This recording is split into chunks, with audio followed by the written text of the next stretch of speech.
जो हमारा क्रम चल रहा है वहीं से फिर लेता हूँ। काल खड़ा सिर ऊपरे तय जाग बिराने मीत, जाका घर है गैल में सो कस सोए निश्चिंत। काल हमारे सिर पर खड़ा है। साहब कहते हैं तय जाग बिराने मीत, ऐ बिराने मीत तू जग जा। जाका घर है गैल में सो कस सोए निश्चिंत, जिसका घर रास्ते में हो निश्चिंत हो करके क्यों सोए। काल हमारे सिर पर खड़ा है, हम बिराने मीत हैं। बिरानी चीजों से हम मित्रता करते हैं, अपनी चीज का पता नहीं, और जितनी हम मित्रता करते वो सब चीज बिरानी। अथवा ते जाग बिराने मीत, ऐ मीत तू बिराना हो गया, बेगाना हो गया। जैसे कोई अपने दुराचरण के कारण अपने परिवार में ही उपेक्षित हो जाए, गलत काम करे, दुराचरण करे, तो परिवार के लोग ही उसको उपेक्षित कर दें, तो अपने घर में ही बिराना हो जाए। हमारी दशा वही है। हम अपने आप में बिराना हो गए हैं, बेगाना। हम अपने आप में बिराना हो गए हैं, बेगाना हो गए, पर हो गए, स्व नहीं रहे। जैसे लोग बात करते हैं, किसी ने गलत काम किया तो कहते हैं उनसे मैंने बात की तो अपना समूह लेके रह गए। अपना समूह, मुंह तो अपना है लेकिन अपना लगता नहीं। गलत काम किया, मुंह को छिपावे कहां। तो अपना समूह लेके रह गए। हम अपने में बिराने हो जाते हैं। अपने कायदे में न रहने से हम बिराने हो गए। ये दुर्भाग्य है। आदमी अपने आप को न समझकर, अपने कर्तव्यों को न समझकर, कायदे से न रहकर न आत्म प्रतिष्ठा पाता है, न समाज प्रतिष्ठा पाता है। गलत आचरण जो हम करते हैं तो हमें आत्म प्रतिष्ठा नहीं मिलती, इन्हीं अपनी आत्मा में संतोष नहीं मिलता और समाज प्रतिष्ठा भी जाती है। गलत आचरण करने वाले को समाज के लोग भी अच्छा नहीं मानते। अब ये बात दूसरी है कि एकदम संत हृदय, साधु हृदय, सज्जन लोगों को भी कुछ लोग गलत मानते हैं, लेकिन सत्ता गलत नहीं मानते। जो शुभाचार से चलता है उसको आत्म प्रतिष्ठा मिलती है और समाज प्रतिष्ठा भी मिलती है। समाज प्रतिष्ठा तो ऊपर ऊपर है। जैसे कोई बहुत श्रृंगार कर ले तो श्रृंगार से कोई फायदा नहीं होता, लेकिन भोजन पानी मिले, खाए पिए ठीक से रहे तो इससे आत्मसंतोष मिलता है। बाहर से कोई प्रतिष्ठा करे न करे उसका महत्व नहीं। अंदर से हमारी प्रतिष्ठा हो, आत्म प्रतिष्ठा हो, आत्मसंतोष हो, आत्म तृप्ति हो, ये जीवन की सफलता है। हम बिराने मीत हो गए। बिराने मीत को हम दो प्रकार से समझें। बिरानी वस्तुओं से हमने मित्रता कर ली, इसलिए हम बिराने मीत हो गए। बिरानी है माया। माया है जो कुछ दिखाई सुनाई दे उसी में हम भूल गए। अथवा जाग बिराने मीत, अमीत जग तू बिराना हो गया, अपने आप में ही स्वयं बिराना हो गया, अपने आप को न समझ करके स्वयं दुखी हो गया। काल खड़ा सिर ऊपरे, काल सबके सिर पर खड़ा है, लेकिन हम बदमाश। एक सज्जन अभी कुछ दिन के पूर्व कह रहे थे, काफी उनको पैसा मिलने वाला है, इतने ट्रक खरीदेंगे, इतना व्यापार करेंगे। अभी अभी सुना वो मर गए। अचानक यहां से जाना होता है। अब इसका मतलब नहीं व्यापार न करे, काम न करे। जब तक जियो तब तक सियो। जब तक जीना है करना तो पड़ेगा। लेकिन हमारे मन की हवस, हमारे मन की तृष्णा, हमारे मन का मोह, हमारे मन का अज्ञान, ये हमें भटकाता है। हमें ये याद नहीं रहा कि यहां से जाना है। युधिष्ठिर से यक्ष ने जब प्रश्न किया था, महाभारत के वन पर्व में एक कथा आती है 313वें अध्याय में। पांचों पांडव प्यासे हैं। युधिष्ठिर कहते हैं अपने बंधुओं से कि पानी लाओ। एक भाई जाता है, एक सरोवर मिलता है। यक्ष बैठा है, वो कहता है कि मत छुओ पानी, मेरे प्रश्नों को उत्तर दो, तब छुओ, नहीं तो मर जाओ। लेकिन इतने प्यासे हैं लोग कि ध्यान नहीं देते, पीते हैं और मर जाते हैं। 4 भाइयों की यही दशा हो गई। युधिष्ठिर पहुंचे, वे भी पीना चाहे। उसने कहा मेरी बातों को सुनो, मेरे प्रश्नों को उत्तर दो। कही क्या प्रश्न है? तो प्रश्न करने लगा। बड़े अच्छे अच्छे प्रश्न हैं। ये तो उपाख्यान है, कोई कहने से नहीं मर जाएगा। महाकाव्यों में और पुराणों में ऐसी बहुत सी कथाएं हैं जिसका सार लेना चाहिए। अक्षरार्थ लिया जाएगा तो भटकने सिवा कोई चारा नहीं। एक उपोद्घात है, तोता मैना की कथा, सिंहासन बत्तीसी की कथा, और जातक कथाओं में एक समय में ब्रह्मदत्त काशी में निवास करता था, तो हर समय ब्रह्मदत्त काशी में निवास, हर खत्म करीब करीब। भदंतान कौशल्यायन बातचीत करते हुए हमसे कहने लगे विनोद में कि लंका में जब था तो एक छात्र जब खड़ा हुआ कॉलेज में, तो कहा कि ब्रह्मदत्त एक बार काशी में रहते थे। मैं वैसी कथा नहीं कह रहा हूं, मतलब वो काल्पनिक है। तो कथाएं प्राय काल्पनिक हुआ करती, लेकिन उनका सार बड़ा महत्वपूर्ण होता है। इतिहास और कथा में ही फर्क है। इतिहास करीब करीब निर्जीव हुआ करता है और उसमें सब सारी बातें रहती हैं। कथाओं में भी गड़बड़ियां हैं, लेकिन अच्छी कथाएं वो बड़ी सजीव हैं, उसमें कुछ उपदेश होता है। कई बार मैं आप लोगों के सामने इसको कहा। उर्वशी अप्सरा के पास इंद्र गया थाली में हीरे भर करके और कहा इसको लो और मुझे स्वीकारो। उसने कहा कि मैं नहीं स्वीकारती। वो लौट गया। दूसरे दिन सोने के सिक्के भर के लाया, कहा मुझे स्वीकारो। उर्वशी ने नहीं स्वीकारा। तीसरे दिन चांदी के सिक्के भर के लाया इंद्र। उर्वशी ने कहा कि हमारी कीमत बढ़नी चाहिए, तुम कीमत घटाते जाते हो।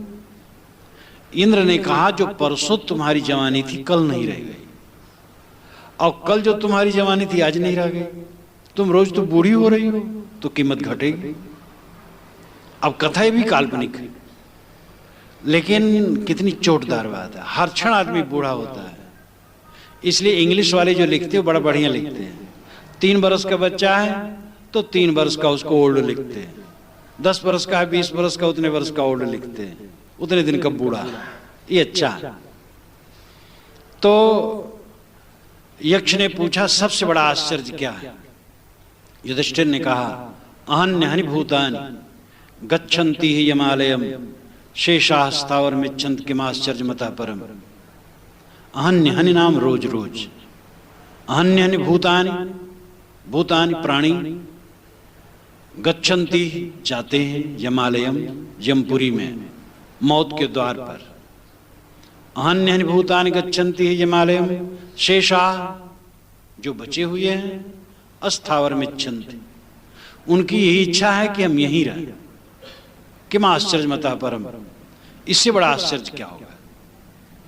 हम अपने स्वजनों को, परिजनों को देखते हैं, संदेश आते हैं, तार आते हैं, पत्र आता है, और हम उनके दाह कर्म में जाते हैं, 10 गात्र में जाते हैं। रात दिन ये बाजार गर्म है, लेकिन हमें होश नहीं। धधक रही मरघट की ज्वाला, एक कवि ने लिखा है, और इस ज्वाला से कोई नहीं बचा। बड़े बड़े कहलाने वाले, छोटे छोटे कहलाने वाले, धधक रही मरघट की ज्वाला। मरघट की ज्वाला हर समय धधकती, लेकिन हम बदहवास हैं। काल खड़ा सिर ऊपरे, तय जाग बिराने मीत। काल तुम्हारे सिर पर खड़ा है, तुम बिराने के मित्र बने हो। जो तुम्हारा नहीं उसके मित्र बने हो, जो तुम्हारा तुम्हें होश में, तुम्हें होश नहीं। इस संसार में हमारा कुछ भी नहीं, हमारा केवल अपना आपा ही है। आत्मा ही अपना, राम ही अपना। साहब उसको राम ज्यादा कहते हैं, आत्मा बहुत कम कहते हैं। राम कहते हैं, जीव कहते हैं, चेतन कहते हैं, आत्मा शब्द वो कम कहते हैं। लेकिन वो तो शब्द का फर्क है, उसमें कोई फर्क नहीं पड़ता। तो हमारा अपना जो है वो राम है, अंतरात्मा है, अपना आपा है। अपने आपा का हमें ख्याल नहीं, और बिराने के मीत हम बने। जाका घर है गैल में सो कस सोए निश्चिंत। जिसका घर ही मौत के रास्ते में, निश्चिंत कैसे सोता है? हम लोगों का घर मौत के रास्ते में, मौत आती जाती हरदम, और हमें आहट नहीं मिलती। साहब ने कहा है, सांस नगारा कूच का बाजत है दिन रैन। ये जो नाक, मुंह पे ऊपर ही नाक है और नाक की धौकनी चलती है, सांस कूच का नगारा है। साहब कहते कूच का नगारा तेरे नाक पर बजती है और तू सुनता नहीं। हम लोग भी देखते सुनते हैं, लेकिन वो अनुभव नहीं होता है। कुछ संवेदनशील पुरुष होते हैं जिनको अनुभव होता है। रोगी, बूढ़ा और मृतक क्या गौतम बुद्ध ही देखे थे? सब नहीं देखते। दुनिया तो सबके सामने है, लेकिन दुनिया को कितने लोग पढ़ पाते हैं? बहुत कम लोग पढ़ पाते हैं। रात दिन जो हम दयनीय दशा संसार की देखते हैं, उसे शिक्षा कहां लेते हैं? तो जाका घर है गैल में सो कस सोए निश्चिंत। मौत के रास्ते में जिसका घर है वो निश्चिंत होकर के कैसे सो रहा है? निश्चिंत होके न सोए, सावधान हो। ये समय मिला है, बड़ा दुर्लभ समय है। एक एक क्षण हमें मोह को जीर्ण करने में लगाना चाहिए, आसक्ति को जीर्ण करने में लगाना चाहिए। हमारे कसाय, हमारे विकार, हमारा मोह जितना घटेगा उतना हम परम तत्व में स्थित होंगे, उतना हम सत्य में स्थित होंगे।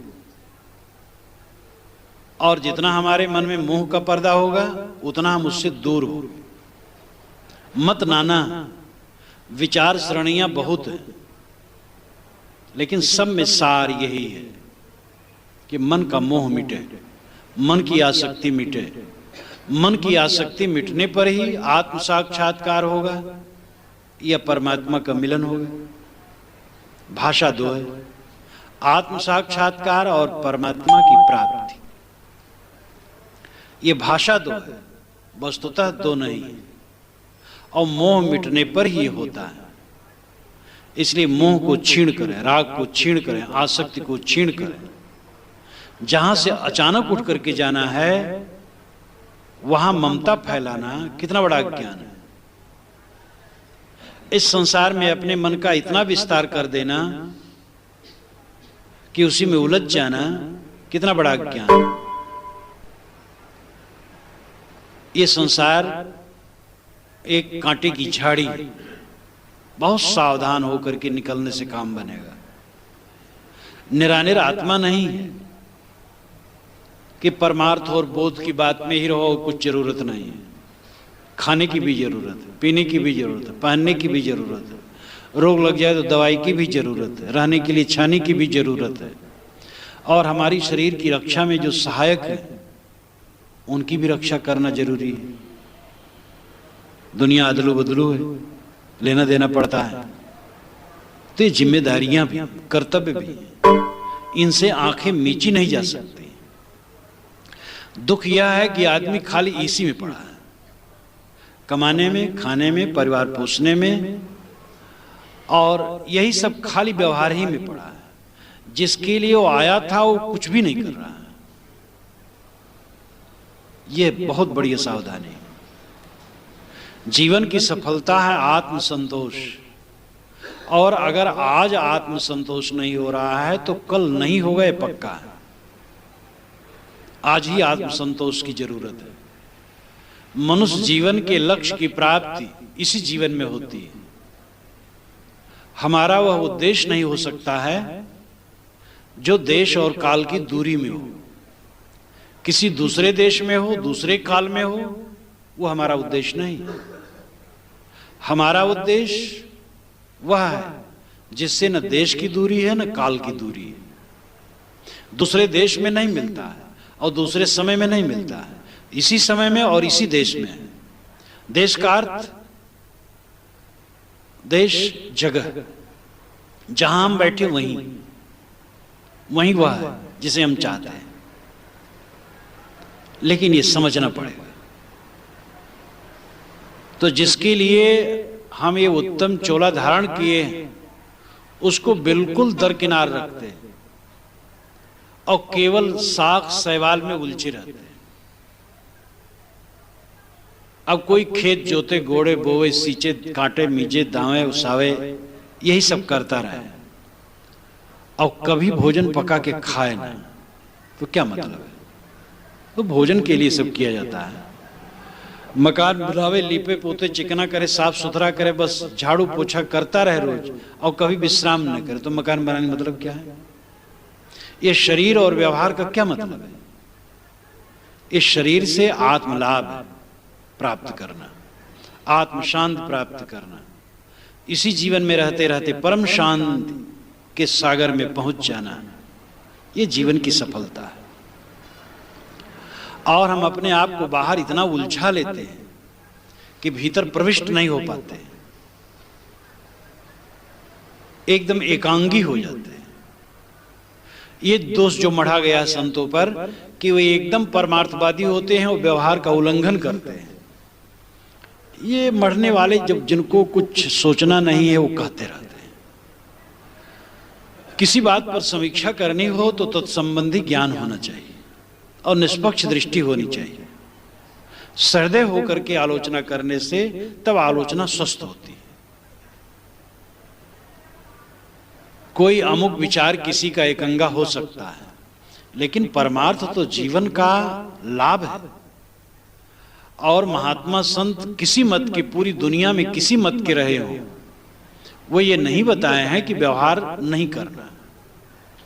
स्वामी शंकर ने कहा जगत तीनों काल में नहीं, और जगत के लिए वे जीवन भर दौड़ते रहे। जो उनकी सूझबूझ थी उसके अनुसार वे परिश्रम करते रहे, एक सन्यासी होकर। तो संत ये कभी नहीं कहते हैं कि व्यवहार नहीं, लेकिन व्यवहार ही जीवन है, बस यही हो गया। काल खड़ा सिर ऊपरे ते जाग बिराने मीत, जाका घर है गैल में सो कस सोए निश्चिंत। हमारा घर रास्ते में है, हम निश्चिंत होकर न सोएं, जागें, सावधान हो और जल्दी से जल्दी मोह को घटाएं, वासनाओं को घटाएं, विकारों को घटाएं। दुख देता है अगर कोई तो हमारे मन का विकार दुख देता है। हमारी कमजोरी, हमारी दुर्बलता हमारे लिए गले की फांसी है। और जैसे सोना को शोध करके एकदम शुद्ध बना लिया जाता है, उसी प्रकार जो निरंतर अपने आप को शोधता है वही निरंतर निर्भय और सुखी होता जाता है, और कोई चारा नहीं। कल काठी कालू खुना, जतन जतन खुन खाए, काया मध्य काल बसत है, मरम न काहू पाए। कल काठी, कल नाम कमजोर। काठी, काठ की बनी हुई चीज। ये शरीर कमजोर है और काठ से लाक्षणिक अर्थ है जड़, जड़ से बना हुआ है, जड़ पदार्थों का संव्यूहन है और कमजोर है, अनेक नस नाड़ियों से जुड़ा हुआ है। इतना कमजोर है पानी का बुलबुला कहा जाता है। ये बचा रहता है 20, 25, 50, 100 बरस तक, यही आश्चर्य होता है। इतना कमजोर, और चलता रहता है 50 वर्ष, 60 वर्ष, 70 वर्ष, 80 वर्ष। यही घोर आश्चर्य होता है। 10 द्वारी का पिंजरा तामे पंछी पौन, रहबे को अचरज जात चंबो कौन। रहने में आश्चर्य, जाने में कोई आश्चर्य नहीं। तो कल काठी इन्हीं कमजोर शरीर, कालू घुना, इसमें कालू राम लगे हैं घुन के रूप में। कालू काल, मौत, और कालू वासना। काल के 2 अर्थ साहब बीजक में लेते हैं। एक मौत लेते हैं, एक वासना लेते हैं, मोह लेते हैं, कल्पना लेते हैं, और ज्यादा वो कल्पना पर, मोह पर जोर देते हैं कि शरीर मर जाने से अपना कोई नुकसान नहीं होता है, लेकिन वासनाओं द्वारा, दुराचरणों द्वारा, दुर्गुणों द्वारा यदि हमारा पतन हुआ तो हमारी आध्यात्मिक मौत है। इसलिए शरीर का मरना कुछ नुकसान नहीं करता है, मन का पतित होना नुकसान करता है। तो कल काठी कालू घुना, ये काल घुन की तरह लगा हुआ है। घुन चिकनी लकड़ी के अंदर में पैदा होकर के चालता है, ऊपर लकड़ी चिकनी चिकनी बनी रहती है और नीचे अंदर में खोखली हो जाती है। आदमी समझता अभी तो मैं स्वस्थ हूं, अभी मर जाऊंगा। जवाहरलाल जब मरे थे उसके पहले ही देहरादून में भाषण किए थे तो उन्होंने कहा इतनी जल्दी मैं मर जाऊंगा, लकवा हो गया था, बीमारी थी, तो उसके बाद मर गए। सबको यही रहता है अभी तो रहना है। अगर आदमी 80 वर्ष का हो सोचता 90 तक लोग रहते हैं, 100 वाले सोचते 100 से ऊपर भी चले जाते हैं। जीने की तृष्णा नहीं मिटती, भोगने की तृष्णा, देखने की तृष्णा, सुनने की तृष्णा, खाने की तृष्णा, राग भोग करने की तृष्णा नहीं मिटती। मतलब जहां आकर्षण है, मोह है, उन सब क्रियाओं के करने की तृष्णा नहीं मिटती। यही भवबंधन है। तृष्णा जिसकी मिट जाती है, बेल एक त्रिभुवन लिपटानी, बाधे ते छूटे नहीं ज्ञानी, कहें कबीर हम जात पुकारा, पंडित होए सुले विचारा। साहब कहते एक तृष्णा की लता है, वित्त ऐषणा, पुत्र ऐषणा, लोक ऐषणा। उपनिषद में 3 ऐषणाएं बताई गई। याज्ञवल्क्य ने जनक को उपदेश करते हुए कहा है, ऐ जनक, लोक ऐषणा है वित्त ऐषणा, और वित्त ऐषणा ही पुत्र ऐषणा है, वित्त ऐषणा और वित्त ऐषणा ही लोक ऐषणा है। पुत्र की ऐषणा होने से वित्त की ऐषणा होती है। जब पुत्र की इच्छा हुई तब धन चाहिए, और जब धन आया तब कीर्ति चाहिए। तो पुत्र ऐषणा, वित्त ऐषणा, लोक ऐषणा, इन ऐषणाओं को त्याग करके जो निर्वासनिक हो जाता है वो स्वराट हो जाता है। स्वराट, राट शब्द किसी भी शब्द के पीछे लगता है, जैसे स्व से राट लगा, यहां राज का अर्थ है। स्वराट अपना राजा हो जाता है। और जो वासनाओं के अधीन होता है उसका राजा दूसरा होता है, मन होता है। और मन को जिसने बस में कर लिया वो स्वयं सम्राट हो जाता है। साहब कहते बेल एक त्रिभुवन लिपटानी, एक तृष्णा है जो त्रिभुवन में लिपटी, सब में लिपटी, बांधे थे छूटे नहीं ज्ञानी।